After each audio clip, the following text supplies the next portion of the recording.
Rasta Cottage. Yeah,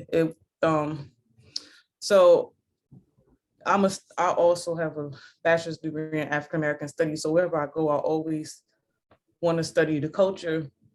And growing up in New Jersey, I always was around Jamaican American. So of course, for me, just as a student of history and sociology and things like that, and Pan-Africanism, um, I, I gravitated to want to learn more from the people who was actually there. So I spent a lot of time with the Rastas who was preparing our food in the kitchen, just to see what they was doing and learn from them as a person of color, but also as a nutritionist, just seeing what they're doing um, and talking to them about their life, about their history. I was a route taxi to Westmoreland with one of them to go see his family's land, because the place where he was staying during the week and where he actually lived was two different places. So I went to go see his family's land, where him and his sister had a house on the same property, and his parents' graves was right outside. Yeah. Yeah. And they still living like the old days. Yeah. His son was injured at the time. His son was like just really out of community college. He was the first person in their family to be college educated at any level, and he did an architecture program. But then you could see like the houses like they build as they can. So you could see like the houses, partially finished spaces, partially unfinished spaces. So definitely was interesting. Yeah. To see firsthand, because wherever I go, I don't want to get the tourist experience. I really want to kind of like talk to the people. I always say the same thing. It's just my only thing is, certain places you go, even a place like Jamaica, they're not as like, oh, I could just call the police if something is happening. It's like they're still like in them times where you fending for yourself and stuff. So that's my only thing, because it's like when you're at the resort, it's like you're in America, but you're on an island. Yeah, so basically, because I first stayed at a resort for my first time last summer. I went with a friend for her birthday trip to the Dominican Republic, and I was thoroughly disappointed on multiple levels, but I definitely didn't want to be in this like bubble of American food and all of this conspicuous consumption, constantly being badgered for like buying stuff. Right. So, and they tax you out more because they the American people come with the money. Yeah. It's my intention to learn Spanish one of these days, so I can go there and infiltrate the system. But right now, I don't speak English. All right. So so I'll start off with you giving like an intro about yourself. Mm-hmm. Okay, so my name is Nicole Scott Harris. I am a Newark, New Jersey based yoga instructor and registered dietitian nutritionist. My entree into this wellness space is a second career. So I have a previous career where I was primarily working in government and politics and environmental advocacy. So now I no longer do that. I'm completely self-employed under my small business, EcoEmpress Nutrition, Yoga and Wellness, which incorporates these various different aspects of my passions and expertise. So I'm trained to teach yin yoga, that's the style that I specialize in, yin yoga in a style called yoga nidra. Also functional registered dietitian nutritionist, and I provide consultancy services in the area of sustainability and eco-conscious living, based off of my experience working in environmental advocacy and environmental justice policy development. As you as getting into like, how could you say getting into like holistic health has changed your life, whether it be like for the better or for the worse? Well, it's not that I got into it. I would say it's more that I got deeper into it.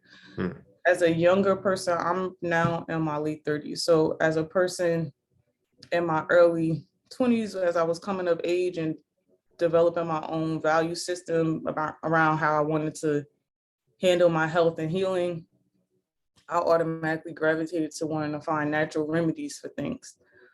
So before I make a doctor's appointment, fortunately, we live in a digital age. I'm going to do some research on my own to see if I can find something natural that can help me alleviate whatever is going on in my body.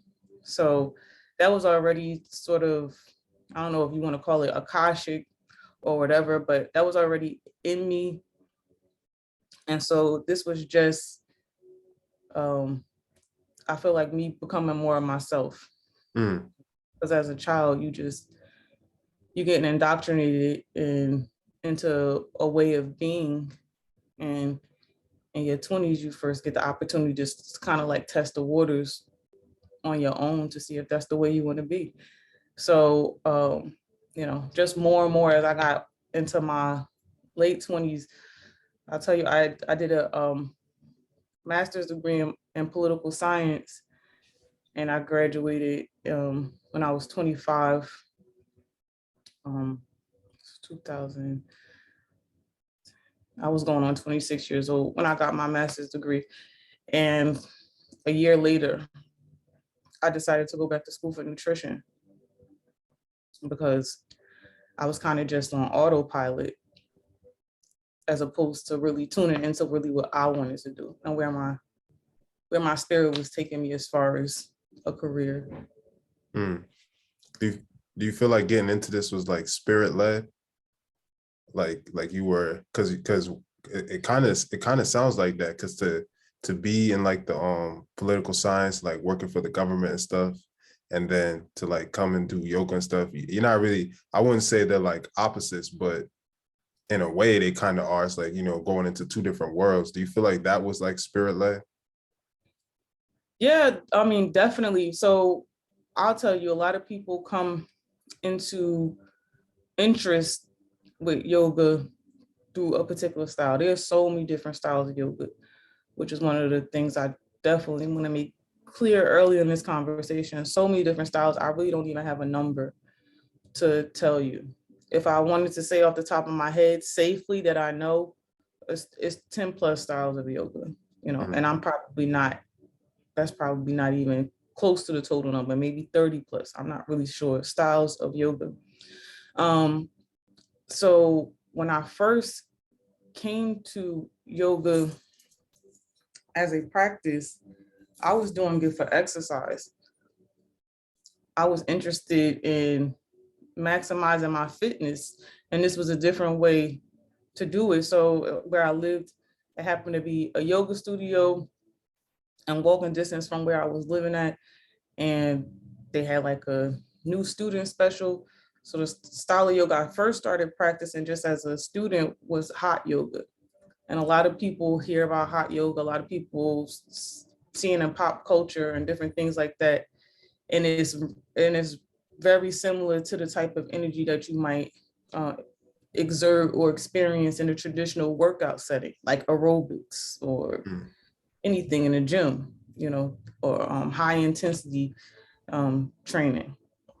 So a lot of people come to yoga because they want to be physically fit.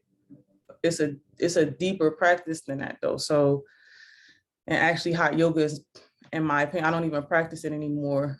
It actually can be fairly dangerous if you don't know what you're doing, because it's sort of fast paced, and if you're not being mindful of your movements and trying to keep up with the class and not really paying attention to your form, a person can really do damage to themselves. But it doesn't mean that it's a bad thing. It just means that you need to have proper training and a teachers whose judgment you trust to be around, so that you're not hurting yourself. But when you're in big groups and big classes, that every teacher is not able to accommodate everybody. So if you're taking a class with a lot of people and you're trying to just keep up with the class, you can kind of hurt yourself. So I'll just say that like a lot of people came through yoga, through hot yoga, and through the popularity of hot yoga as an exercise, as a way to get fit, as a way to lose pounds quickly because it's in a heated environment, and blah, blah, blah, all this other stuff.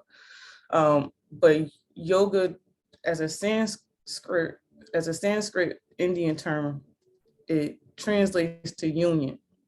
And yoga is really about the union of breath and movement. It's really about the alignment of the energy in your body. And it's really about a balance of your emotional state. It really helps you from that aspect. And kind of like if you see people doing these hot yoga classes where they're trying to keep up and it's fast paced and they're just trying to do the movements, that's not even really yoga anymore. Because if you're not synchronizing your movement with your breath and you holding your breath trying to just keep up with the movements of that's not yoga anymore. But it's still exercise, it's just not yoga. So it's a lot of yoga styles like the one I teach that's more slow, more gentle, more what they call yin versus yang or yang, or yin is more the feminine principle, yang is more the masculine principle. Yin is more about surrender and receiving, yang is more about action and activation.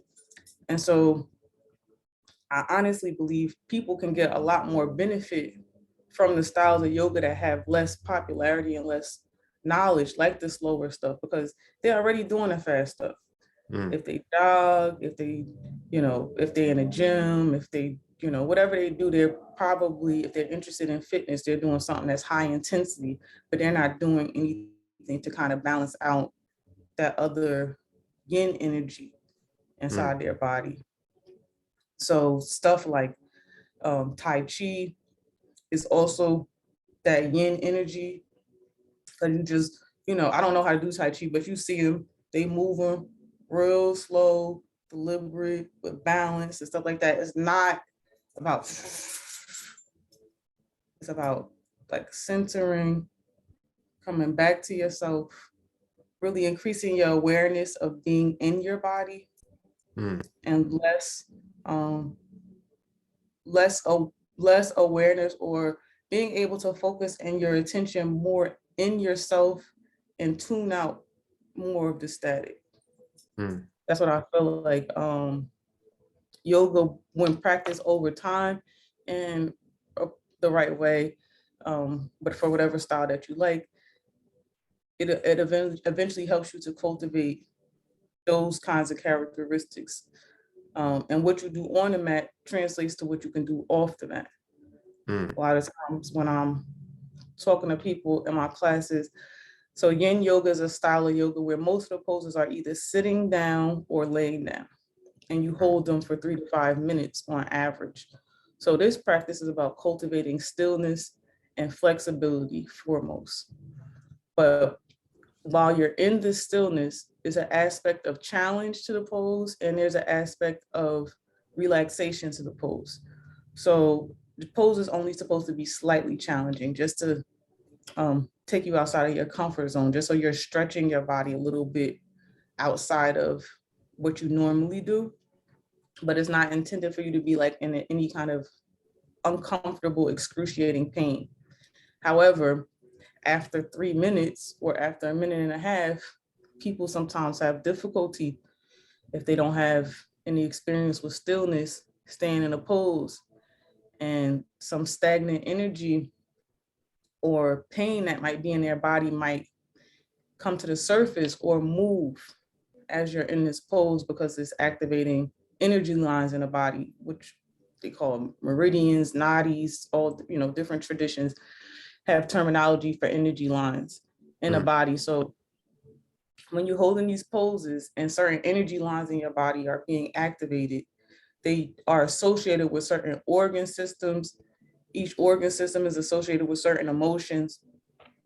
So while you're in a pose, if it's activating a certain meridian line, it can bring up, bring out, and release stagnant energy in the body. Sometimes in classes, you get people who are crying and they don't necessarily even sometimes know why they're crying. But it's just like it's stagnant energy that is being activated, is being released. And so in a certain way, it's trauma release. But when people are in those poses, a lot of times when I tell them, one of my favorite things, I'm always talking through my classes and giving people kind of like motivational speaking while they're in the poses. And I say, what your body can do and what your mind will tell you your body can do are two different things. So if you're in a pose and we get into the 2-minute mark and I want you to stay for 1 more minute, then I try and say something like that to help shift your thinking.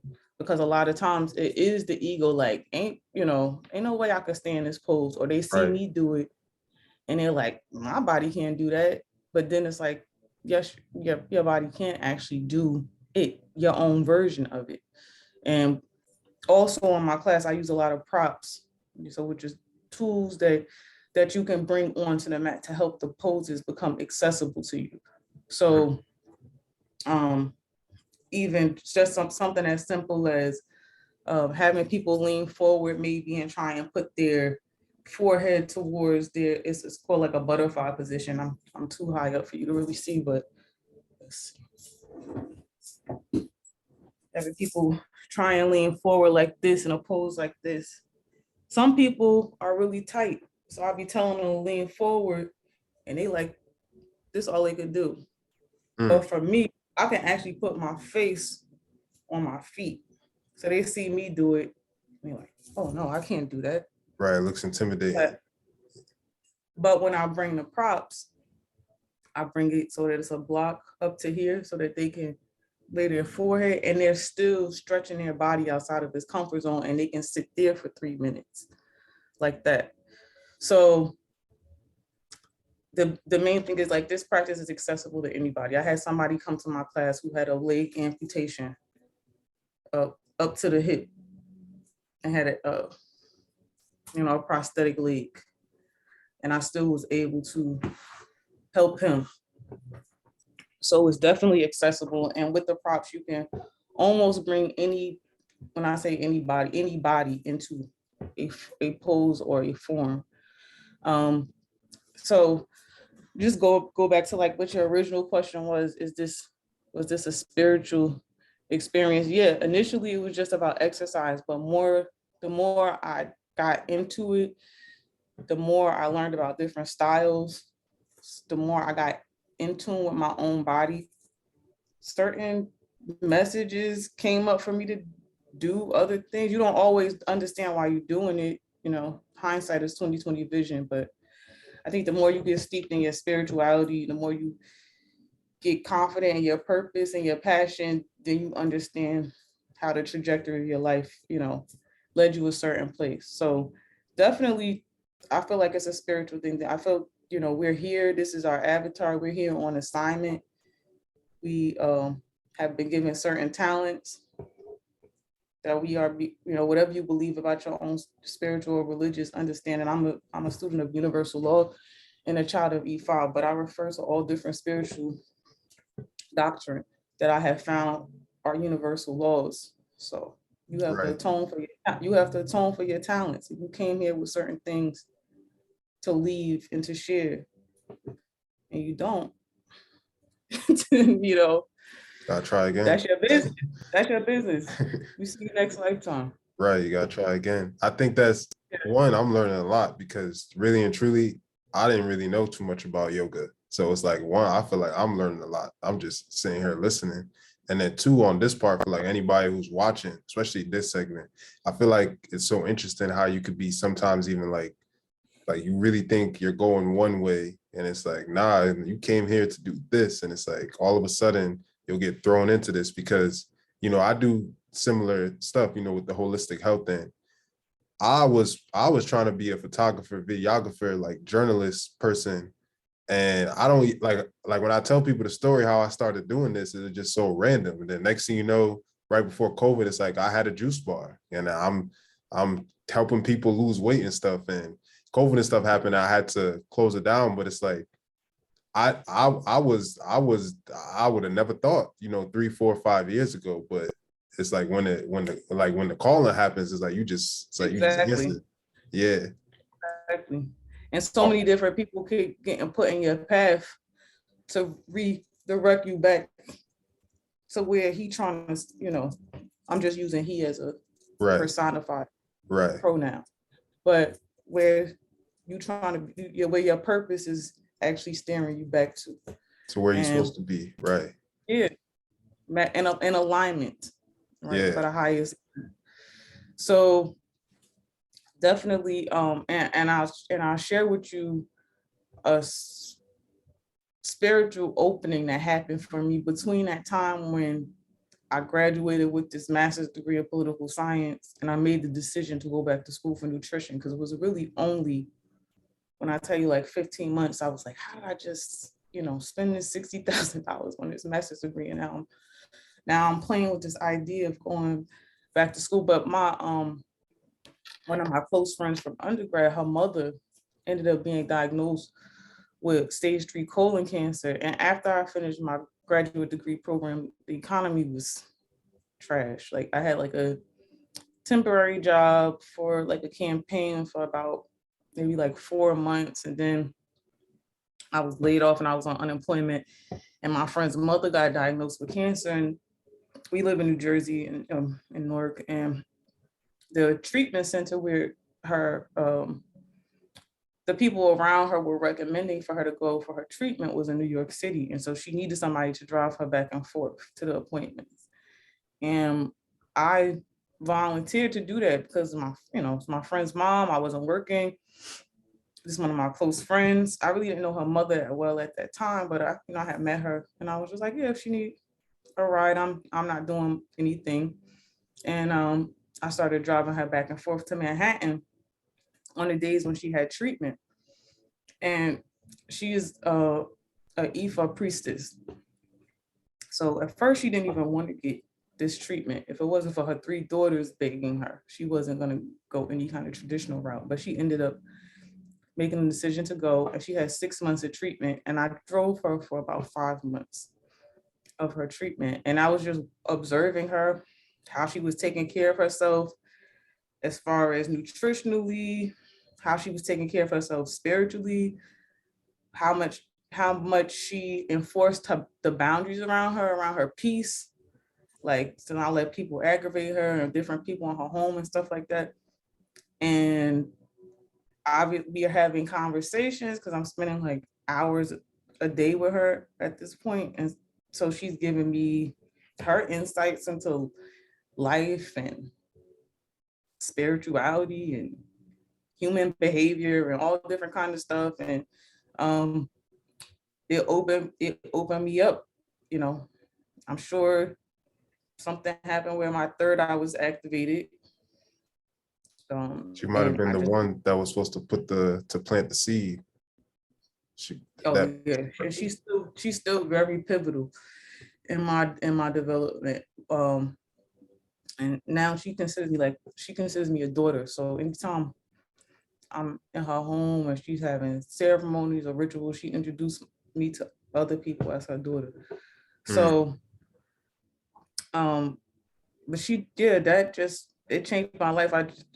It just changed my life. I knew I didn't want to be in that environment where she was, like a cancer treatment center, but I was just like, I gotta help in a different way. Like, because I grew up with this kind of like social justice mindset, and my grandmother's a public school teacher and she's very active, or she's retired now, but she was very active in her labor union and very active in local politics and stuff. And so that's how I got steered into that career path, because that's what was exposed to me. But then once I actually really started to see what she was doing for herself, I said, I feel like I can help people more by working with them and providing a different model for how they live and how they protect their body in their energetic fields, versus working for these crazy, I don't even know what you want to call it, corrupt. You could use all the synonyms and they will work. Crazy, corrupt, elusive uh, and I mean, and I live in New Jersey. I live in northern New Jersey, so we have bad political corruption. Chris Christie shut down a bridge here over a political vendetta. He shut down a George Washington bridge. So we have a history here of all kind of just dirtiness, dirty Mm. politics. I And oh wait, I thought you. Oh no, no, continue. go ahead. Yeah. No, I was going. I was No, just gonna. I was just gonna kind of add on to what you were saying with the like how she came and she planted the seed on your journey. I feel like it's interesting when you're able to look back, because like when you get thrown on a journey, it's like you're in it. But then once you're like, driving the car when you're on the road trip, it's like you look back and you start seeing the people who was giving you directions the whole time to help you get to this point. Like, I remember when I was a kid and stuff, like my cousins and stuff were Rastas. And so as much as religious people I had like cousins that were Rastas, and I had cousins that were like 5%ers or in the nation and stuff. So they was planting those seeds as a kid. The only thing was it was hard because they were also like in the street life. So it was hard to fully follow them, but they appreciate planted that seed. So yeah. when I got older, because I had a similar mind, like the whole time I was in college and stuff, it's like fight the power and this and that until you start to gain more of an understanding that's like, that's not really the method. I started to realize it's not the method that's going to be the most effective. It's like, Exactly. it's like it's screaming into the air. But when I started doing this, I started feeling like I was able to really help people more. And it kind of angered me in a way because it's like these things aren't as complicated or as spooky as they are made to seem. And it's like these are the things that really help us, as something as simple as like I just want protection. It's like set up a little altar or something. It's like to us, it's like the most scariest thing in the world, but it's like those are the things that we used to do. And I feel like now we coming in a time where whatever programming or whatever like veil or whatever was over in our eyes, people with the internet, there's more people who are open to gaining an understanding of, they call it ancient, but it really wasn't that long ago of how we was, living, because, these things were just a part of our everyday, like waking up and doing yoga. It's like, you're supposed to wake up and stretch and stuff to free up the energy and stuff like that in your body. And that's another thing, how you talked about how some people just do it for fitness, but it's like, you start to learn about this stuff more. And it's like, man, the way that this will Or benefit you. physical fitness. They limit it to physical Right, fitness because right. And this not is like definitely mental fitness, spiritual fitness. It can help you with all aspects of it, but with intention and as long as you're receptive to it. right. And that's another thing. I feel like when people get into holistic health, they only understand it from like the Dr. Sebi perspective. And there's nothing wrong with that, but it goes past, just trying to lose weight and using herbs and stuff, because that doesn't really help you with like your traumas and stuff like that. That'll just help you get healthy. That'll be the jump start. Your mind and stuff will start to work better. Your body will be healthier, but there's still those things that you may not be dealing with. And those are like constantly going to show up in your life. And those are going to be the roadblocks, whatever that you're putting away. And another thing I was going to say, when you were talking about like that person who started crying in a class because they freed up that energy, that's another thing I'm learning about. It's like, it's not even just that we're carrying this in our mind. It's like, this is energy that we holding on to like physically. And it causes physical disease. Sometimes you look it up, and this is kind of the real problem with Western medicine, aside from just like them giving you prescriptions. It's like no one's going to tell you that, maybe your stomach is hurting because you're not like able to digest something, and that's like resulting in something in your aura. Like no one is, your regular doctor is not going to go to you and get that deep. But that the problem, they won't even tell you this much. Which I will mention, I like to tell people a lot of this from a standpoint of, they always call your gut your second brain, right? And there's a nerve on the back of your brain called the vagus nerve that goes from your brain actually to your stomach. Mm. And that's science. This is not esoteric. This is not spiritual. This is just science. That it's a nerve, a major nerve in the body that serves an important purpose that goes from your brain to your stomach, which means that's why people are so affected their diet is so affected by their emotions. Mm. It's a natural thing. So doctors will not only not tell you about the energetic symbolism of you might not be able to digest something because you're avoiding trying to digest something in your life, right? Right. They're not going to tell you that, but they also just won't even just tell you the science that, oh well, there is a nerve that goes from your brain to your stomach. I mean, that's within their purview, and they still won't tell you that because it's Right. not going to make them money. Right. Because I used to make a lot of food related videos, like, eat this for that, eat this for that. And then like my spirit shifted me to like, you got to focus more on mental health, because I realized I've had clients that like lost 50, 60 pounds and backtrack. And I noticed in their backtrack was their emotional tie to the eating. You're not just eating Chinese food just cause, you're not just eating bags of chips at 1 a.m. just cause. It's there's stress, there's emotional time, because we don't have a way to deal with this. We think yoga is evil. So what we do, we pick up chips instead.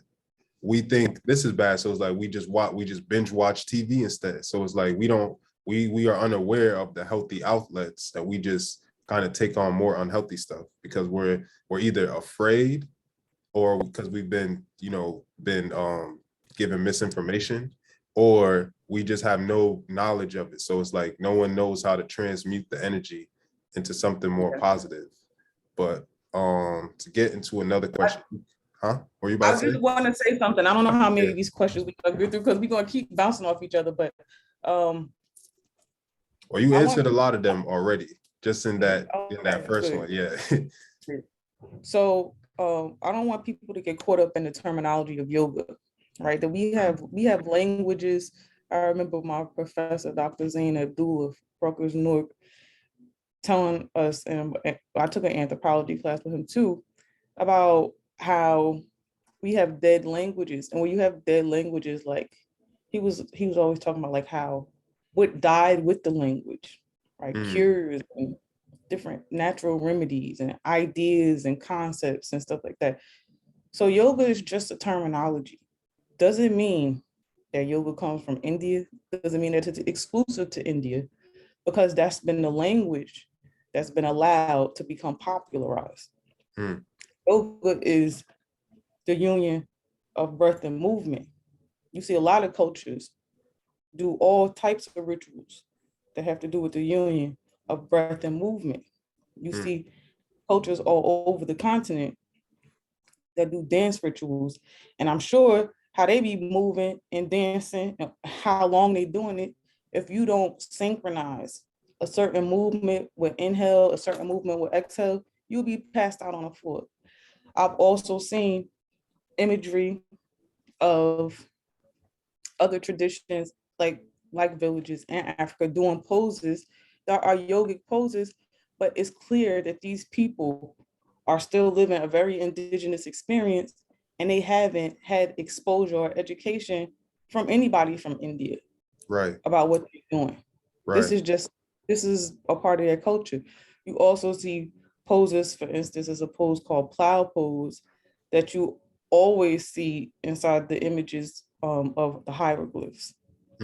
Obviously, there's people out there now that have, if you want to call it, I guess, recovered a practice that's now being called Kemetic yoga that comes out of Egypt in the different poses that they see in the hieroglyphs. But obviously, that shows that yoga is just a word that has been allowed to be a label for a body science of unifying movement and of breath that have many, many different labels that we may not be aware of, or languages might be dead or just not accessible to us to understand that. So my loctician, she is a Black woman in her 60s, and her family on her mother's side were the members of the Moorish Science Temple in Newark. And she told me she remembers growing up, her and her sister, I talked to both of them, and they remember growing up and seeing their grandfather do headstands. I almost fell out the chair. Yeah, so that's so interesting how people get lucky. When they get born into like the system. It's like when they don't have to grow up and go find it. but they still don't do it because it's like, if they think that was her mother's side of her family and her father's side was more Christian. So she got exposure to it. It definitely opened her third eye. And she definitely not like a traditional person in any sense, but it took her time to make that evolution. But I definitely think it's to her advantage that she was able to see it. I was really like, as a student of African American studies, I mean, I'm hearing this from her in my 30s, and I'm like, what? Your grandfather was in a more science temple. They was teaching him to do headstands, and I said, that's yoga. That's also what my cousin, he's like my mentor. He's a barber, and he's in the nation. He's always like, yeah, what you think the supreme wisdoms is? Because we don't see what they're doing downstairs. I'm thinking that everything is just, they just walking around with the papers and stuff, but it's like that. He's like, yeah, he's like, but that's not even nothing. He would always be like, that's not nothing special. He's like, that's what we used to just do. Like that's just a part of life. He's like, meditate. He's like, we didn't wake up and pray 5 times a day. We meditated 5 times a day. He's like, when you start to break it down, spirituality really is just like a science, because he'll be talking about, how they face the sun, but then they start getting real technical with it. It's like, nah, because the energy from the sun is coming with a magnetic force at this time of day. So that's why we're facing the sun. Like, we're not just doing it just because. It's like, oh, wow. Exactly. It's scientifically grounded. It's just that all of the religions have dumbed down the sophistication of, and when my godmother told me that, the lady who I was telling I was taking to treatment, and she was explaining to me about Ifa, she was like, it's a spiritual scientific system, not just it's grounded in science. It's just if you don't understand it, me, for instance, I was never really a big hard science person. I was always a social science person. So for me to go into physics or quantum physics, all this stuff, like, but that's when you start getting into it and how they know these things and how science is starting to really just start to pierce the surface of validating validating spiritual principles that human beings have been doing for, the beginnings early civilizations.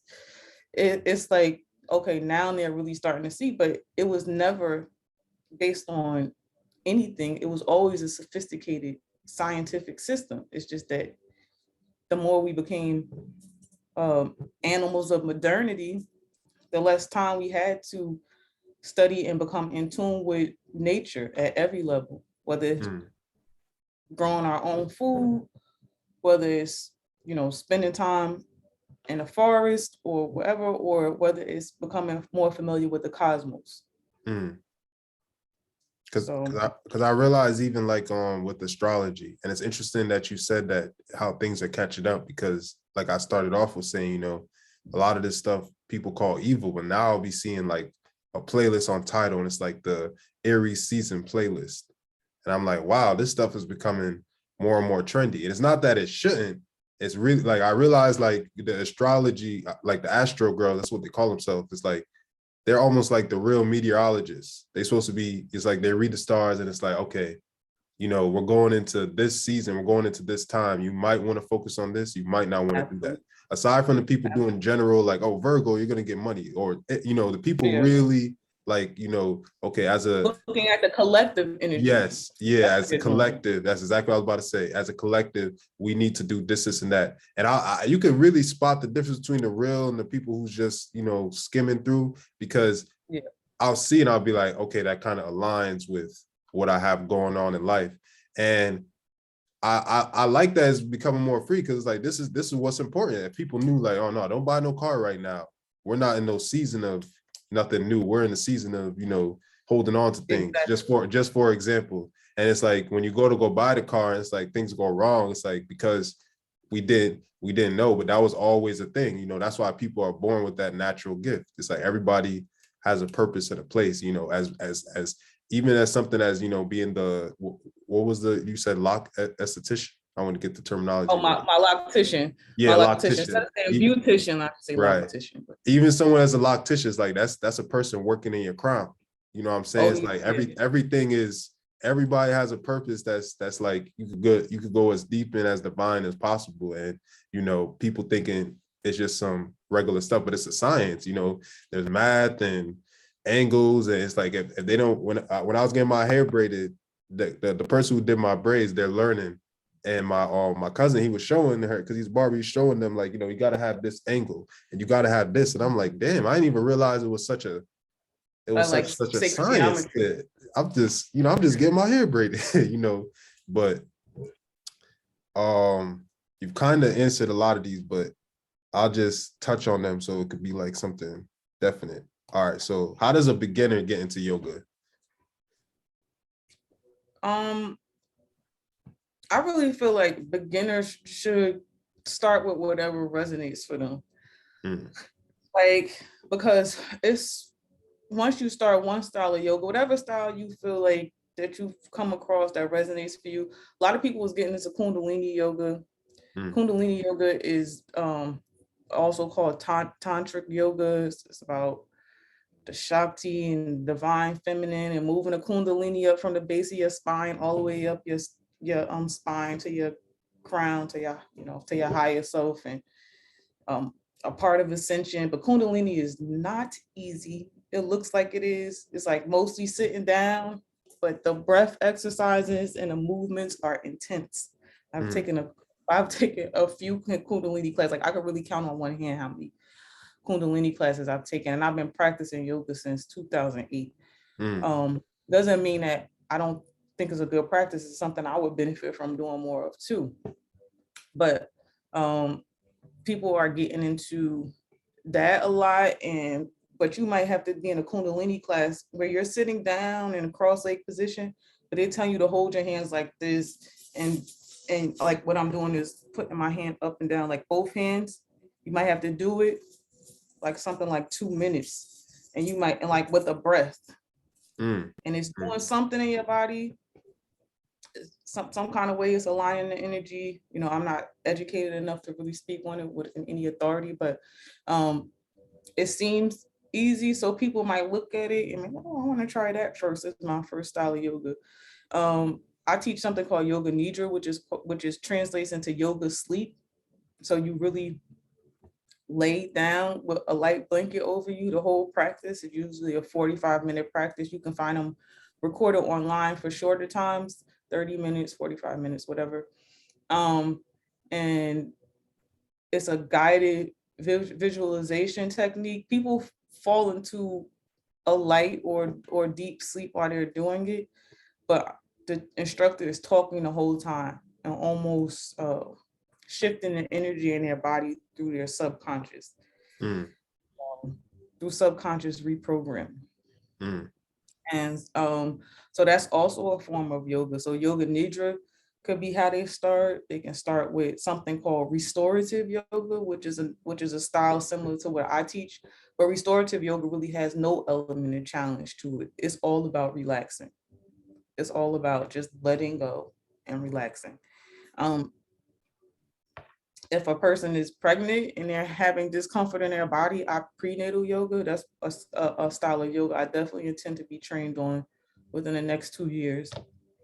Because women, bro, this is a whole nother conversation we can get into about what happens when women go into these hospitals pregnant, and especially Black women, but mm, all women in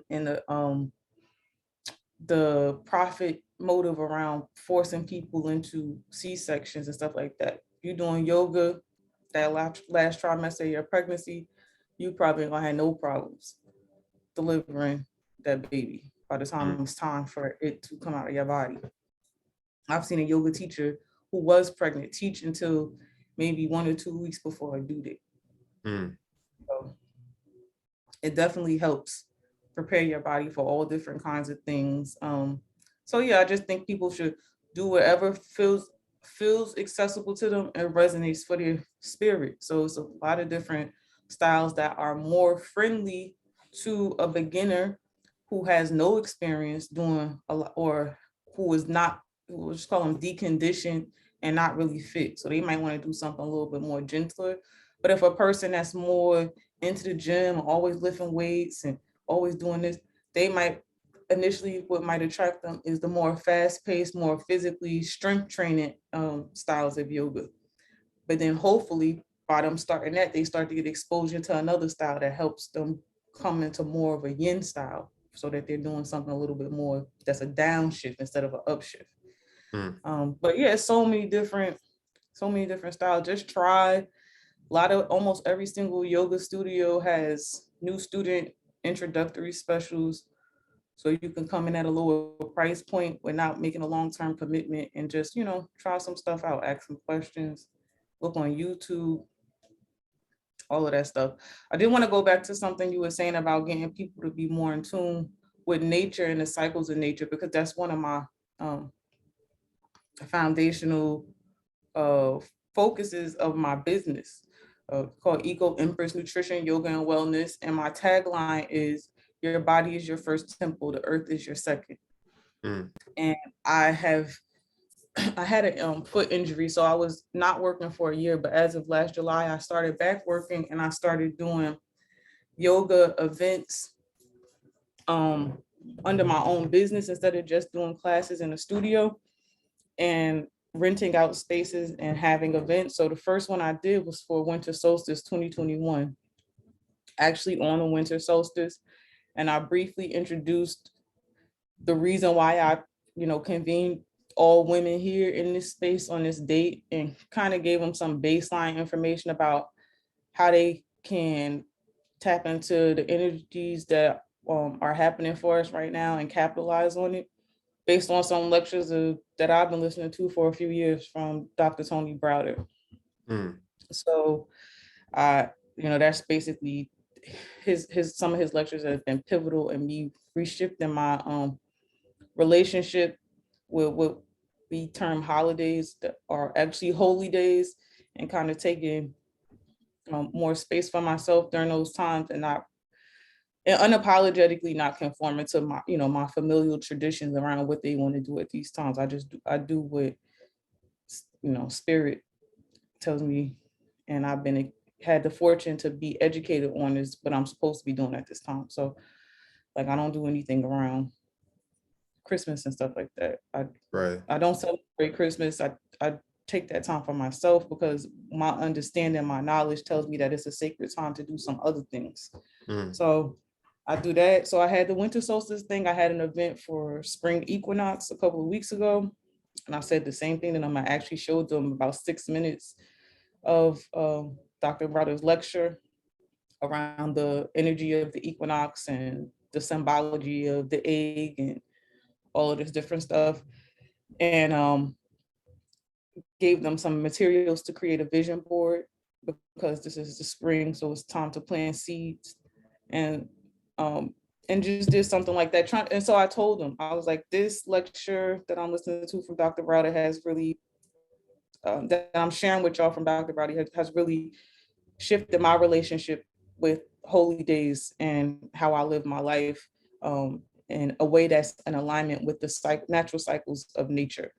And so that's what my whole thing is, especially around my yoga, is creating and holding space for women to be together, to do yoga around these energies. So my next one is going to be, I'll be doing classes in between it, like some pop-up classes, but my next event is going to be for summer solstice. And I'm planning on having, God willing, two night, 3-day retreats for fall equinox and for the next winter solstice, somewhere here in the tri-state. So that's my plans. But yeah, people don't know, they don't understand, and I still hold it, because I believe in the energetic reality of what's happening for us at that time, whether if they know about it or not, as long as they. There's people who are wanting to know, though, and I think that's the beautiful thing. There's more people who are wanting to know. They're out there, and that's kind of one of the things that motivate me as I'm still like building my following, still establishing myself, is that there's people who need to hear this information and they need to hear it from like, you know, people who are I kind of consider normal. Because some of the times when there are like groups, I've had these conversations with friends, there are groups that are into what they call the esoteric or are traditional or occult or whatever word they want to use, knowledge. Sometimes it could kind of become like cliquey or could kind of become too intimidating. So when it's almost just like someone giving the same knowledge, but it's like more, you know, they can kind of identify with you a little more, you know. I feel like it's easier for them to get into it, you know. I like that tagline, you know, your body is the first temple and the earth The is the earth is second. your second. Yeah. This is my blanket I got behind me. I don't Because know if you can even as see even in my like yoga blanket. and I use them in my class, but it that's says your body is your first temple, the earth is your second. yeah, I like that. Because even in like 5% talk, that would be like, you know, you your first temple and then your woman is your second. So I even like that as a double entendre. Ah, Um, Shay. yeah, Yeah. Yeah, earth, right? Exactly. yeah. Definitely. Um, what do you say to the people that have been told, like I was told, like that yoga is something evil, negative, or scary? Because the first time I heard about it, I've heard all types of wild things, like your body's gonna be left open and demons gonna jump in your body and all types of crazy stuff. Well, it's interesting. You know, where I live in New Jersey, it's so diverse, even, you know, just with Black people or Pan-African people, all these people from all these different places all over the place, just being in a tri-state. And I have another yoga teacher that's a Haitian American, and she is Buddhist. And so she has a lot of Haitian relatives who have opinions about yoga and think it's a religion, and they're very Christian. And what I did with her, like, because personally, I don't know if it's because people are intimidated by the prospect of trying to challenge me on that kind of debate, because I'll probably eat them. I'm a Gemini, so I'm very, um, like, how I communicate is not, you know, we really don't want to get in a debate with me about something that I feel have a conviction about. Right. So I just think some of my energy kind of displays that. But even when she came to me, it's like, my cousin is like, this yoga is a religion, and what am I like? What do I tell her? And I'm like, that is, you know, that's not. It sounds, you know, very ignorant to me. It's not true. But what I also did was I took a screenshot. I was trying to see if I could pull it up while I'm on the phone with you, of this imagery that I seen of a yoga position being done clearly by an indigenous um, person in an African village who had no training from nobody from India. So I Right. sent her the screenshot. Like, can you show this to you? This is not, it's a system of moving energy in the body. It has nothing to do with a religion. Are there people who are yoga practitioners who identify as yogis in a sense that they belong to an ashram and they believe in the guru and they follow a certain guru? There are absolutely people who do that. But that doesn't mean that everybody who practices yoga is coming from that vantage point, Right. that spiritual tradition. They're not. So that's what I mean. That's the only thing I can tell them. If people are like that, I mean, I feel like because I'm educated in a traditional sense, and my disposition is you know, professional, and I'm articulate and stuff like that. Like, maybe people take it as I'm more of an authority to say it, but and they can receive it from me maybe with a stronger sense of, okay, I can see how that's possible. But it's, I really don't have a lot of people come up to me like that and say that. Hmm. I don't know. People like to debate about about things. It's interesting. And it seems like they like to debate about it. They know who to debate about it with. Right. I I I'm not a I'm not a big, sometimes not really like a big fan of debates anymore, because I realize sometimes people want to debate but they don't want to Yeah, learn or take anything from it. But they just want to disagree. right. And it's kind of like that's It's how sport. they're using that as a kind of like feeding their ego, you know. And Mhm. when I did more studies and stuff on the ego, I started really understanding why we were walking around and dressed like the way that we were, kind of like to balance I'm gonna out. send you some of these. Sorry, I'm gonna send you Yeah. some of these images too when we hang up. Yeah. But like, this is Huey P. Newton.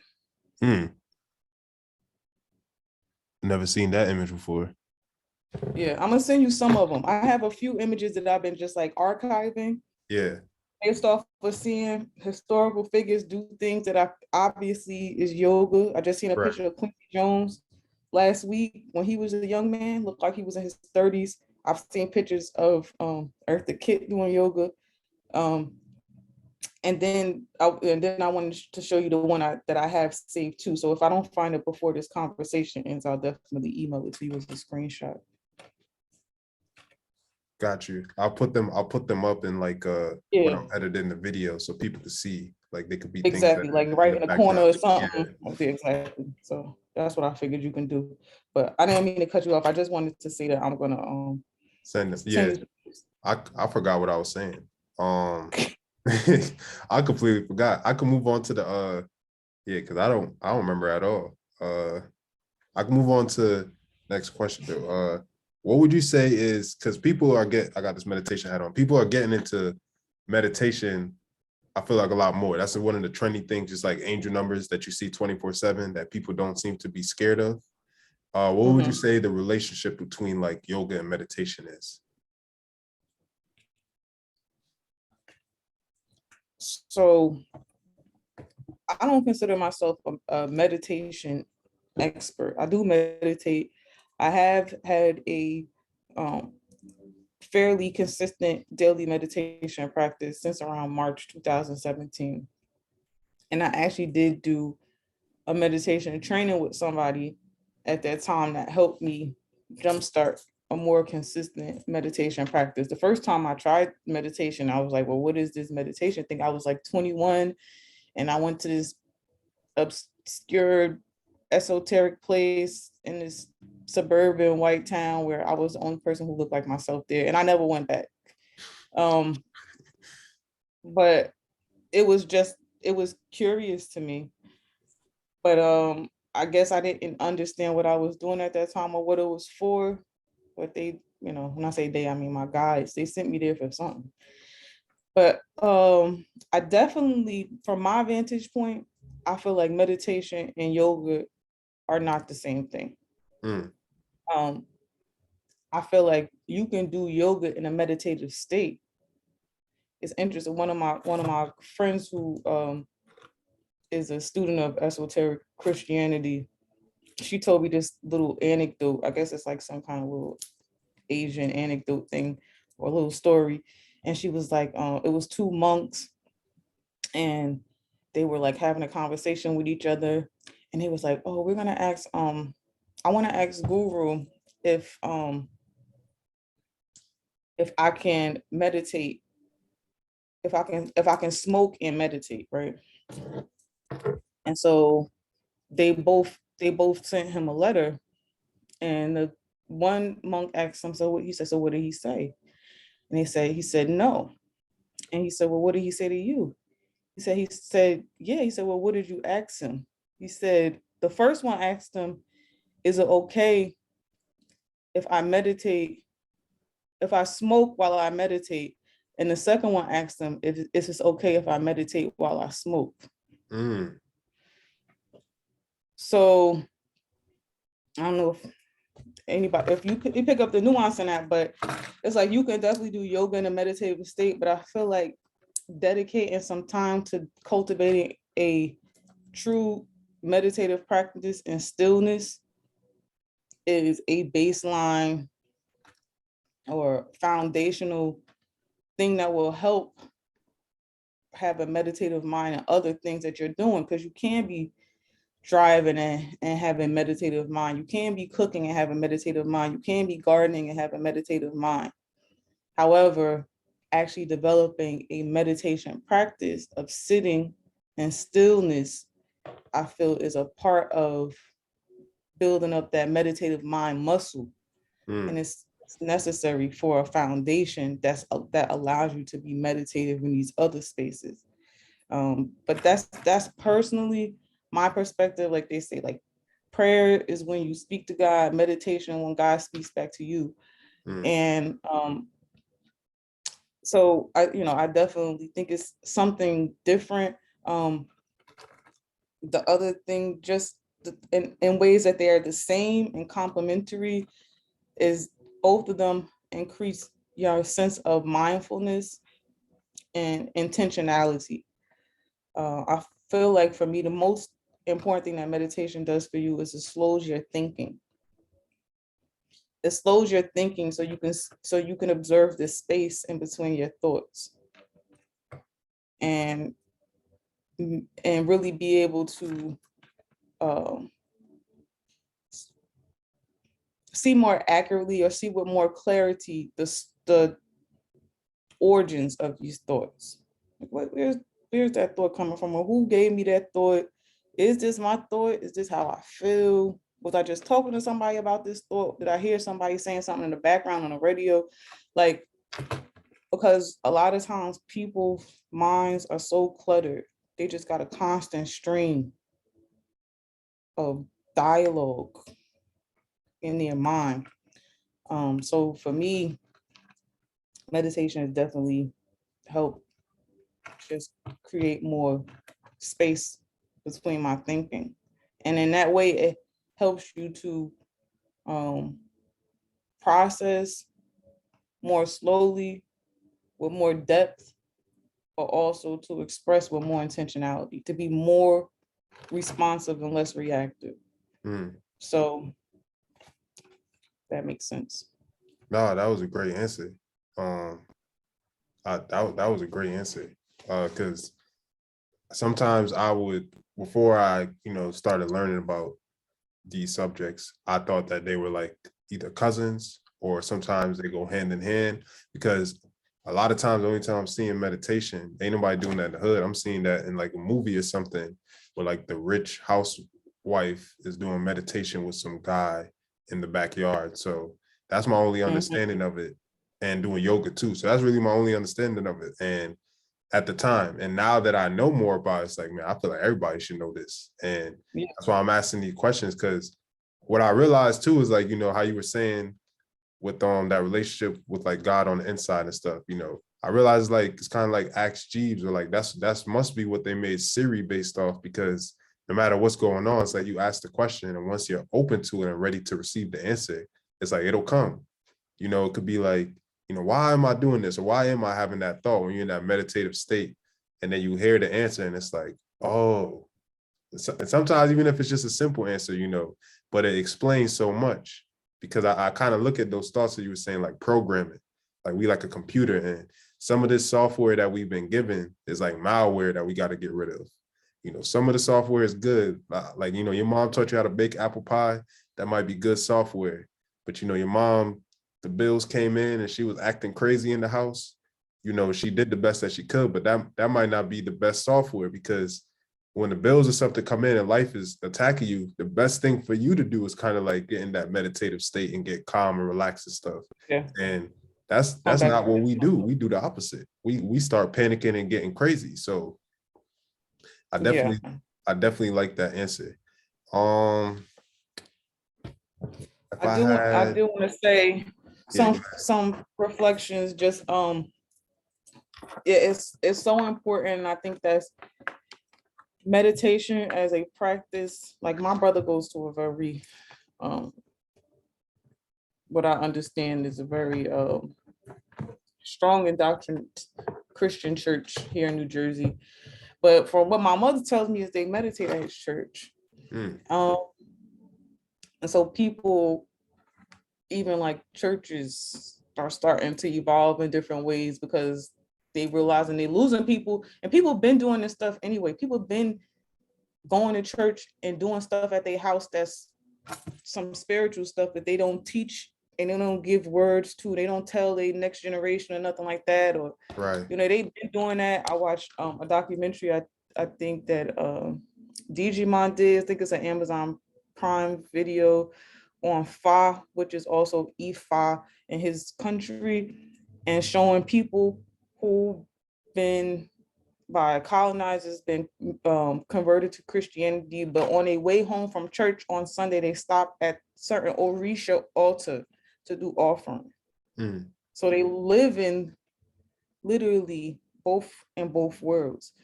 Um, I noticed a that lady, too. yeah, a I lady who noticed I that do too. some Yeah. consulting with, her husband is Nigerian. He's Nigerian Muslim, but she say they both Muslim. She African American Muslim, he Nigerian Muslim, but he doing some things she never seen before because he's practicing Ifa. Mm.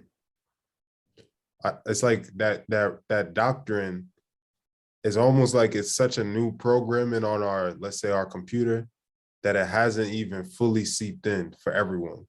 When I started studying, I started looking back at some of the things I was hearing growing up, because as much as they were like religious and crazy, they think stuff like yoga is weird and evil. But then your grandparents and my mom and stuff will be telling you stories about like mermaids and just all these different type of spiritual ghosts and all this different type of stuff. And I've even lived in houses that was haunted and stuff like that.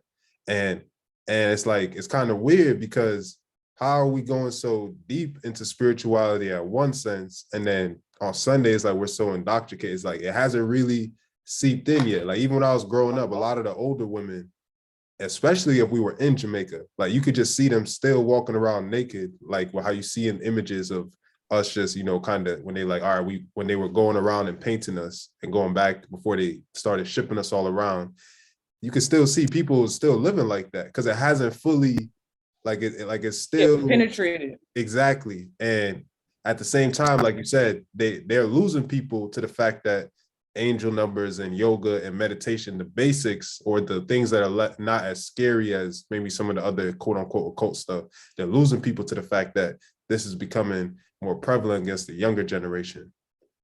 And And everyone's getting astrology, into it. Yeah. I wanted to just say, like, about these young people, like, astrology and meditation is one of the things that I wish I understood more of by the time I was 16 years old.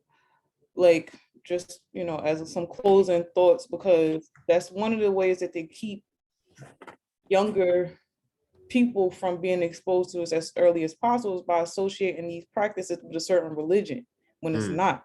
Like, they, certain times they trying to bring it into certain schools, but then you get people who say don't bring it because that's a religion and blah blah blah, and separation of church and state and stuff like that. But then they having problems with these kids who have no coping mechanisms for how to manage their emotions. They definitely need meditation and they need yoga, mostly because they helicopter parents haven't even modeled for them what appropriate emotional management and healthy Right. emotional management looks like. And then you Right. still want to keep them away from these different tools and modalities for self-healing. So I wish I understood anything, some level of how to still my mind before I made a decision to go to college. And I wish I understood more about my intelligent design as far as my astrological chart and my cosmic, um, what you want to call it, my cosmic fingerprint, because that's an aspect of self-mastery. Mm. And meditation and yoga is also are complementary tools into self-mastery, because you become more in tune with your mind, more in tune with your body, and more control of your emotions.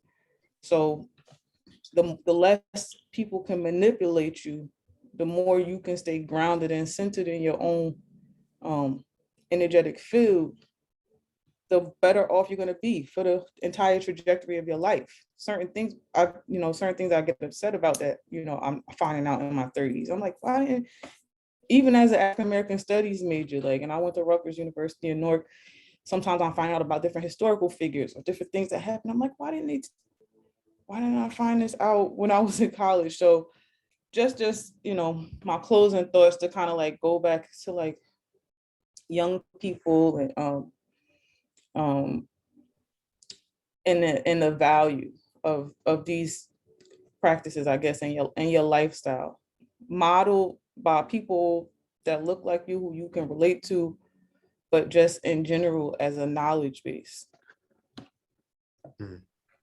I like that. I like that answer. I feel like anyone who's like new into this, they'll definitely be able to watch this and you dropped a lot of jewels and a lot of gems for I think, and I love the way you explained it, because it was for the beginner level, as well as, you know, some of the terminology and things that you start to touch into that will be more like esoteric or more out there, quote unquote. But I like how you didn't make it just somebody's listening and just like Maya, you know, this, that. It's like all these, you know, it's something that someone's actually going to be able to understand while still having the correct way of doing it. So I definitely think, because I learned a lot from watching this. You know, now I have a greater understanding of like what yoga and stuff is actually from watching. Because the only thing I was familiar with is I've watched a couple lectures on the tantric and the kundalini and some of the benefits and techniques and stuff on that. But People I've get never into that actually quick, got into right? it. Because they Huh? like sex. People Huh? get into that one quick Right. because they like sex. Right. But So I've never actually even like studied it to the point of trying it or nothing like that. But I just watched a couple lectures on it because I was already watching it from a particular lecturer. So I've never like, but I didn't even like the fact that you said that there's different kinds. Like I heard them say tantra and kundalini, but I never knew there was a yin or a yang or anything like that. So this is all very important, because like you said, there might be a certain kind of yoga for every single person, but that energy work is definitely important. Because I realize, you know, it's kind of like, it's a shame that we don't deal with spirituality as much, because that seems to be what you're supposed to just deal with first. It's like everything else just kind of takes care of itself afterwards. And that's why it's so important to be in our spiritual practice, like no matter what system you under, whether you know, more Ifa, you want to be under the Kemetic system, whatever it might be, you know, just whatever resonates with you based on your Akashic or genealogy or ancestry or whatever, just find one and kind of get with it. And exactly. yeah, Because it's just an entry point. You get obsessed with, oh, which one do I do first? And you know, that becomes paralytic, and it keeps you from stepping into your purpose, your passions, and you know, I feel like delaying your blessings, because obviously it's blessings here for us all to receive, as long as we align ourselves for their reception. And so when we get caught up in this mental static and all these distractions of perfection, and it just becomes paralytic. So just do something for your body that looks interesting and looks fun, and everything doesn't have to be overly serious and or a lifetime commitment. You just try something and observe how you starting to feel on the inside, and if you don't like that, then try something different. right. Because when I got started, If you don't like that teacher, try a different teacher. You got to try a try different different one. teachers. Exactly. People get caught up in not doing their work because they're not with the right person to do the work with. You better still do your work. Find a That's different yoga teacher, find a different therapist. that's exactly what it is. The teacher, there's a lot of people who they're taking on that like Christ role of follow me, instead of saying like to leading you to get to where you need to be. They're supposed to just give you tools, you know, just it ain't about what I'm doing. It's just about the tools. So it's like I could be like whatever, like, you know, aside from being like a bad person, it's like whatever. I've had teachers and stuff where you after the lecture, there was people in the audience, they were confused that they were about to go buy like lottery tickets or something. And he's like, I'm just here to give you this information. It's like, you ain't supposed to be, if you don't rock with lottery tickets, you ain't supposed to be worshiping me. But we still holding on to that too when we join these things. We thinking that we under like a certain priest or something, that you're supposed to be following them like the pastor. And it's like, nah, they just hear that it's like in the movies with the kung fu guys, like you go to the master, but then you might have to go to another master if you want to learn some new moves and get like a new black belt or something. Unless you want to just stay at that level, it's all up to you. But either way, they're supposed to be giving you your own tools. And I think that's what's really important for people to understand. Like you don't want to learn that lesson the hard way. Have to have their third eye open in their crown connected, because don't follow nobody, bro. Follow yourself.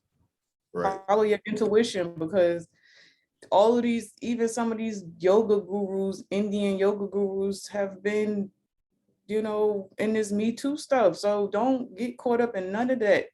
Don't think anybody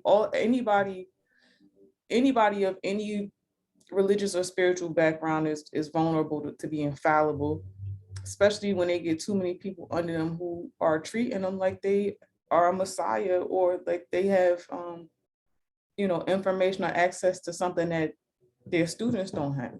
Mm. So, sometimes people might think, oh, I'm over the church or the Catholic Church and I'm this, I'm that, blah, blah, blah. And they go on to something else that's just as crazy in a different outfit. Yeah, yeah. They just Don't switch do hats. that. Just switch hats. And it's about transformation. It's about transforming yourself, becoming a new person and stuff like that. It ain't about just, the dressing up and the clothes and the terminology and all of that. That is cool too. That's a part of the culture, but that's not what it's all about. It's not just putting on, changing your clothes. Like, you want to change internally. You want to be a whole new person. It's like changing for the better, finding out what you're supposed to be doing, what you're here to do, whatever that might be. And if a teacher ain't like, recommending books or videos or whatever, or work, like something to help you, then that's not even a teacher. That's just somebody who's leading you. And yeah, ain't nobody supposed to be leading you but yourself. The same divine that's inside of that teacher is inside of you too. Yeah. Exactly. So that's all I want to do, is just lead people back to themselves, help them get Right. more connected with themselves. Right. Because people got, like, I got my own garden to tend and to till and to weed, and I'm not here to do that for nobody else. And people who pretend like they are, you probably should go a different direction. Right. But to wrap it up, I appreciate you taking the time to do this interview. This is definitely a lot of fun. This was definitely very informative for me. Anybody who watches this video in the future, that they come back to my page, or anybody who searches about yoga and stuff and they keep clicking until they find some Black people, they definitely gonna learn a lot, because I learned a lot. I appreciate the way that you broke it down, and your energy, your teaching style. Only thing else is like just for you to, any type of advertisement or how they can find you or anything like that. Anything you got coming up? So my social media is on Instagram at EcoEmpressCo. That's also my TikTok, and you can find me on Facebook that way too, even though I'm less active on Facebook and TikTok. I also have a Twitter account at EcoEmpressCo. My email address is Nicole@EcoEmpress.co, and I also have a phone number that you can text, which is 973-780-4609. And you can go on my website, www.ecoempress.co. So that's how you can find all of my information if you want to get in touch with me. As far as upcoming events, I don't have the flyer out yet, but I'm having a pop-up Mother's Day class at a yoga studio in Maplewood, New Jersey, called Shakti Yoga and Healing Arts. So that's going to be on Thursday, May 5th. I'm going to do a 90-minute Mother's Day class, which is going to be yin yoga and yoga nidra. So it's going to start off with some movement, and then towards the end, it's going to be a guided meditation. So that's a 90-minute class, and it'll be $30. And then, just stay tuned on my social media for upcoming events. Like I said, I have already in my calendar events that are going to be scheduled around the solstices and equinox. So I'll usually have my tickets available at least 1 month ahead of time. Hopefully for these retreats in the fall and in the winter, I'll have those that information out at least 8 weeks ahead of time. All right, that sounds good. Do you offer like virtual or any like one-on-one sessions or anything like that someone might be interested in? Virtual one-on-one sessions for yin yoga, only for one person generally, and also for yoga nidra. I prefer to teach in person, and generally for yin yoga, because that's the one where I'm bringing people into poses, and I like to be able to help them by setting up their props to make sure that they're in a comfortable position so that they can hold the pose for 3 to 5 minutes. Doesn't mean that I won't work with a person one-on-one in that style. It just gets more complicated when you got more than one person there, because you have to interrupt everybody in the whole class to give one person instructions. Mm. So it's a little bit of a quieter, low key class. I will tell you just real quick, one of the things people like the most about my classes, the in-person classes, my yin classes, is my music, because I'm unapologetically for the culture. So my music is never anything that is traditional yoga setting music. I play anything from, let's call it to the internet, to John Coltrane, to um, all different kinds of things. I play, Cuban jazz sometimes, all different kinds of stuff. I just fuse it. It might be music in there that's 100 years apart. Mm. Because if it's something that's a John Coltrane song, and then you know, and then I might use the instrumental from Quiet Storm by Mobb Deep. Mm. But but that's how I do it. I use a lot of hip hop instrumentals. So in my playlist. So people like it. They love it. I tell people that the best thing, because one of the teachers I listen to, Bobby Hemmett, he always talks about making up your own rituals. And it's like one of the best things I realized, and that's how you get with your intuition. It's like we thinking that we have to necessarily listen to 937 hertz or whatever it might be all the time. And even though that is healing, don't get me wrong, but if you resonate with Quiet Storm, like sometimes I'll get an idea for a video, and it's like you just walk around the house or you're just driving and you rapping along to something, and then it's like boom, it pops in your head. But what you did, you're rapping, you distracting yourself from all the noise, like how you talked about that, you still slipping into that meditation. Now the intuition is like you don't shut up so the intuition could come through. And we don't always have to be, it's like this is good, this is necessary. Oh, you can't see my hands, like this is necessary. We don't always have to do that to get the same results, or we don't always have to be to get that healing, there. I'm a big hip hop head, so Right. I'm not going to tell. I heard I wish I can't find this video at all, but I was watching this video maybe 3 years ago. This white woman, I was still listening to hip hop at that time, but this white woman said, from her vantage point, she was saying hip hop has the strongest root chakra frequency of any style of Mm-hmm. music. And I took that and I ran with it. I make abundance playlists to get myself in a frequency of getting my Yeah. money, of Yep. getting focused. And I Yep. don't care what it say. And it could be terminology in it that's maybe some people consider to be disrespectful. But if I know my God self, then I can receive it and take from it what I need to and leave the rest. I don't have to See, take she's it talking right literal. there. Anybody listening, that's exactly what you're supposed to do. That's when you really, when you quote unquote becoming a god, when you listening to something and it's like it could have a bad word or something, and you start flipping the script on it, and your mind is like they're saying something different. It's like that's a lot. That's some powerful stuff to do. When people hear the Exactly. I word listen to powerful, bands that make her dance. I ain't never right? been on nobody pole. But guess what? Exactly. When I want to grind and I want to be self-employed and I want to be self-directed and I want to be financially autonomous, bands will make me dance. So get up off my ass and move and do the things I need to execute on. See, she's talking right there. See, I have my 888 playlist too, and I think that's in there. And I ain't no stripper either, or I haven't been to the strip club in a long time. So it's like it just I hear the bands in my mind. I start visualizing money. I start visualizing being in a nice car or something, and then that's the motivation. That's helping me with my visualization skills. I start feeling I like I'm in that visualize rap being video. at my desk, Right, delegating.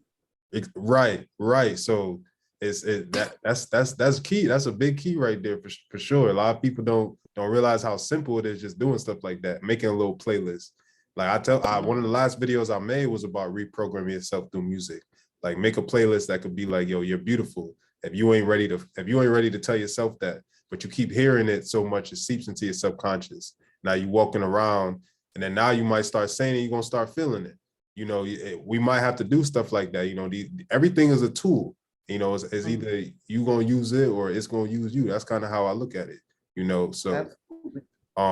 That's everything. Food, exercise, anything. So I love that answer. Bad things. I love this conversation. You know, it's rare that Yeah, you get to talk to people who have this kind of understanding. It's like especially with the terminology and the words and just not really having an ego about it. It's definitely rare. So I really enjoyed this conversation. I'm trying to get into this more. I definitely would like to connect to work again on something. Definitely. I In was the going to tell you future. that. Keep in Yeah, touch. Make yeah, sure you keep in definitely for touch. sure. You Because only in Connecticut, right? You yeah, I'm only in in Connecticut, Connecticut? but I actually used to live when I was a little kid in in Patterson, and I Okay. spent a lot of time. If you know about like the Checkers down the street from Patterson, like the Checkers in Patterson. I don't know that much about Patterson. I'm an Essex County girl. Uh, All like East Orange and Newark and Irvington and that kind of I used stuff. to But live in my cousin. I used to and I know visit some them and about stuff. Union County. Yeah, Union yeah. County, Essex County. I don't know the counties and stuff that well. I just know I used to go to Patterson Patterson and is do. Passaic County. Okay. So that's it's a different area, not far. Of course, I've been to Patterson, but it's just not a place I have a lot of familiarity with. But yeah, but I know, Patterson is about a 20-25 minute drive from me. So Yeah, yeah, definitely. I used to go there very often, especially when I was in college. To New York, Newark, Patterson, that area, because that's where some of my family lives. But yeah, if I was ever out there or something, I would definitely take one of your classes or just to come Let and me see what it's know. like. Yeah. And if it's stuff going on in Connecticut, I drive. I mean, I have other things. Like one of my goals are with these yoga events that I'm doing, besides showing people what I can do, I really want people to have events where they pay me to come in and to teach. So if a woman is Mhm. having like a bridal shower and she want to do something different, or even just a girls' night, or it could be a couples thing, whatever it is, like if people are doing something and they already have the space and they have the people, I can come in and bring in my expertise, my playlist, and my equipment and do something at their event, as opposed to me as a yoga teacher securing spaces and marketing to people and doing all of that, so I don't mind doing it. I just don't want to do it all the time. So if people already have things that they're planning and they want to bring in a wellness or mindfulness activity, I can come in. I usually, if it's more than 10 people, I pay another teacher to work with me just to make sure that every person is able to get a certain level of attentiveness and get, adjustments or get touched if they need to, so that they're not, in a class where it imposes that they're not comfortable and nobody's seeing them. So I usually do that. Sometimes I pay a third teacher to come and do a sound bowl meditation to close out the class for the last 20 minutes. So it just depends on what kind of event they want and what activities they're interested in. But that's one of my main objectives, is just like I've been holding these events where I'm actually bearing a brunt of the cost just to show people and expose people to the practice and show them what I can do, so that when they have things, they start thinking outside of the box about what kind of activities they can have there. And I'll do that. So I have enough equipment for like 30 people, get me a U-Haul van and come to their function and, set up. I'll keep that in the back of my mind because I'm starting this like nutritional food show with with one of my friends, Ashley, and we want to have people on like you because we're starting off with the basics and then eventually going as deep as like how does this food connect with your aura? How does this food connect with this energy system in your body? So we want to start at the small stuff like carbs and stuff and then go into deeper knowledge. And we want to have people on, like if we're talking about food and how it connects to mental health, we want to have on like uh a holistic quote unquote therapist or something. And if we're talking about food and the energy and stuff, we might have like somebody someone like you who's doing yoga and stuff, because that's really energy work. And Yeah. And I also work with a Reiki master. So the teacher who I usually hire to work with me in the classes, she is a Reiki master. oh And yeah, so I'm looking for someone I like that usually to bring talk to. her. Yeah. Yeah. Okay. Because Bring her. I'm trying to interview someone like that too, because I'm learning about that as well, and that's also something that's amazing to me. Like, I'm gonna give you her information. She's very shy, but I feel like this would be a great opportunity for her to really speak and really give voice to her expertise and use her likeness to bring people who look like her more into these healing modalities, which I know she wants to do. And her family is actually Liberian American. So I Mm, think she brings a multi-dimensional perspective. right. Yeah, that would be cool. Because same way I was looking for a yoga person, and then I found you on Instagram. Same way I've just been looking for Black people who do this stuff. Talk to them little by little. My friend Ashley, she's a tarot reader. She was the first person I got to interview. We got to talk about basically the same thing. We're just breaking it down with tarot, trying to make it less scary for that new person. And yeah, and that's my goal because I mean I don't want my journalism skills to go to waste, and I know I could mix them, use that skill with the teaching, having people learn, and my platform I'm gonna isn't the tell you biggest that yet, too. but It will be. So right, I'm gonna after we hang up, I'm gonna DM you. Actually, I'm probably not gonna email you. I'm probably just gonna DM you her Facebook page. I mean her Instagram page, and then I'm gonna also DM you when we hang up a few images of famous historical Black people doing yoga. okay, and I'll definitely put that in the video, and But definitely keep in add the touch. I mean, contact keep in information. touch and keep me in mind. I'm right here in Newark, and I'm always working on stuff. But for the right event, right opportunity, I do my best to make myself available. Right. Same. So, here in Connecticut, aside from this, I mean, I don't really advertise it, but I do the tarot readings. I do the nutritional health and stuff like that. I probably right now, I focus on mental health and stuff like that the most. That's just kind of where my spirit is leading me. So if you ever need, like vice versa, somebody to help talk about that, I'm definitely always around and available. At this point, it's like, this is kind of the only thing I kind of wake up to kind of do at this point. Is like, what's next type of thing. So yeah, I'm all for it. Definitely want to connect and do more. And I might even talk to you about possibly in the future when I get myself a little more situated, but maybe even traveling out there and kind of like, documenting like what it's like to go through the yoga and stuff. So it's like we had the interview, but now it's like people could kind of have a up close and personal, understanding to kind of match, put almost like the picture to the words type of thing. Mm-hmm. So there's Yeah, definitely a lot of definitely. things that could come. Yeah. I don't have no journalism skills. I know how to write very well, but I'm not a journalist, so I shouldn't say that. I did do some journalism stuff when I was in college. I did do an internship at WBGO radio, Hmm. and I took a class called Writing for TV News and Documentaries. That was just, some fun stuff for me to do. But I never really had a professional career in doing anything related to journalism or professional work. So I could definitely use more help. And interestingly enough, the day before you messaged me to ask me to do this interview, I was doing a spiritual bath, and I had kind of set an intention to release any energy or remove any blocks that were keeping me from being more comfortable expressing in my full likeness, because I really am not a person that's very attention hungry, but I have to be more I guess more aggressive, more intentional and more active around creating content where I'm showing my full likeness, because I don't really care for people to be staring at me like that, but So the same but some way, people it's but some people a do. learning thing. Yeah. Yeah. So and I know people, I always get good feedback when I speak publicly Mm. and things like that. And I know it's a certain way that I communicate that makes things accessible to people, and people,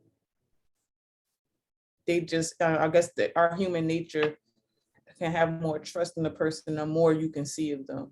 Mm. That I'm not just talking with a presentation in front of me, or and just my voice in the background. They want to be able to see the full expression of myself, my body language and my eye contact and my energy and my tone of voice and all of that stuff. So it's kind of like, as you're putting yourself out there, certain layers of protection that you have as far as the degree of exposure.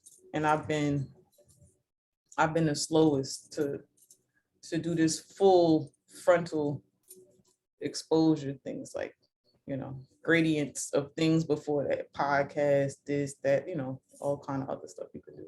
I feel like I'm going through the same thing, just trying to, and I feel like with me, because aside from like wearing crystals and stuff, I don't really necessarily always dress like someone who necessarily might be into this. So, I don't have the traditional look. I feel like people see a dude with locks and he got like crystal or something. It's like, that's a traditional dude talking like this. And I just still look like when I was growing up, just still getting my hair braided the same way, all of that. So I think that kind of helps me though, because I'm still using the same knowledge, but I'm just presenting it in a more, I guess, easily digestible way.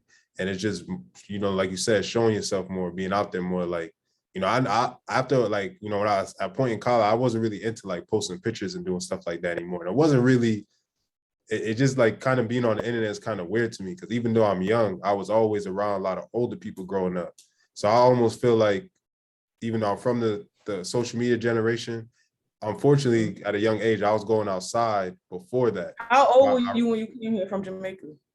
I wasn't born in Jamaica, but Oh, okay. yeah, I was being sent down there a lot when I was a little kid. Like I went to preschool down there.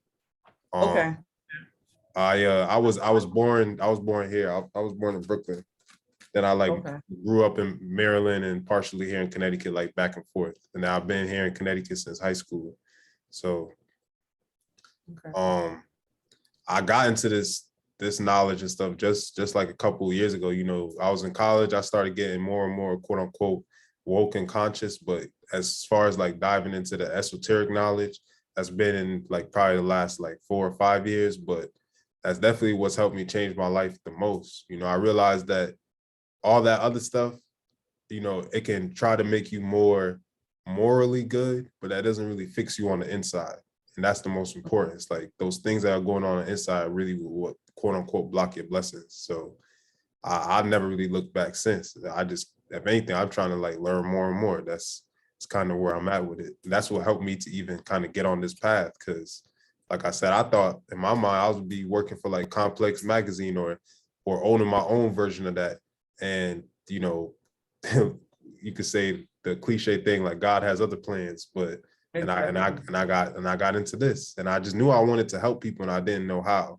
Like, I knew I wanted to make movies and stuff to kind of like reprogram Black people. And I would never, and realizing realistically now, I'd never be able to do that in the way that I want to, because they're not going to allow you to do that. They're not going to allow you to, they're going to block it. So this is the best way to get through to people who are looking for it, so it doesn't even have to be forced. The secret's fine. Right. Yeah. But this was a great conversation. Yeah. Let's wrap up. Definitely keep me in mind if you have any other conversations you want to have, or topics, or you have a panel discussion or anything like that, or events. Definitely. Keep me in mind. Just email me or DM me. Definitely. Thank you. Right. Thank you so much for taking the time out. Stay blessed. Have an abundant spring and all of 2022 for you and your family. All right. Same to you. Thank you. Bye-bye.